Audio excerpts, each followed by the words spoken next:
Welcome to the Black Gay History Channel. Please share this video and subscribe to this channel for more captivating content. One of the most groundbreaking gay authors in modern history is James Earl Hardy, who is most well known for his anthology series B-Boy Blues, a book series about black gay love in New York.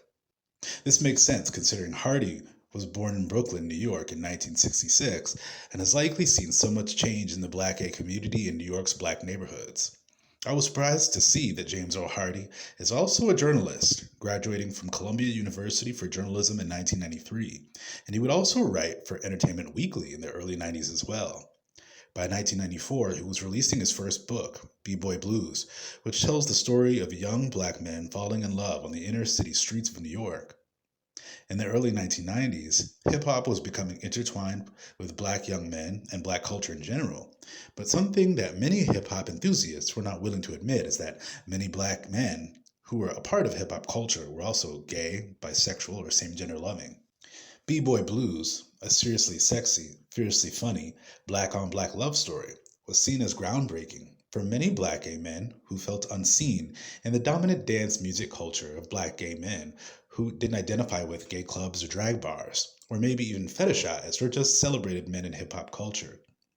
The book B-Boy Blues was an intimate story about an established and wealthy gay journalist who falls for a newspaper delivery guy, and B-Boy, who isn't out of the closet yet, and the struggles these two endure to make their love become authentic and mutual.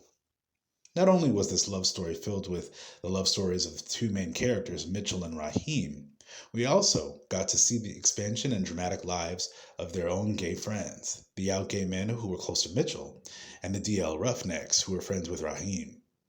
These stories expanded into a series that was a continuation of Mitchell and Raheem's love story in the books, including the titles Second Time Around, Back to Back, The Day Eazy-E Died, Love the One You're With, If Only for One Night, A House Is Not a Home, and Men of the House.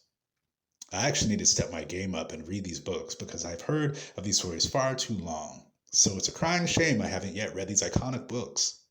I'm going to start collecting these books and finally come back to review these books for the channel. Even more iconic is that B-Boy Blues finally became a movie in 2021, finally breathing visual life into the iconic black gay story.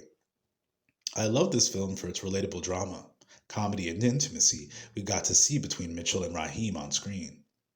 BET initially distributed this film, and this movie was definitely embraced by the greater black gay community, because at times, so many of us believe it's rare to see movies about black gay men in love in movies, and what that looks like on screen. Hopefully we will be getting a sequel to the movie in the future, because the ending definitely had cliffhanger vibes, and it would only make sense considering there are multiple books that expand the original B-Boy Blues series. I personally love the movie, and I'm excited to say that I just saw it drop on Tubi, so you guys can go see it for free. Shout out to James Earl Hardy for creating this epic book series that depicts the love of black gay men.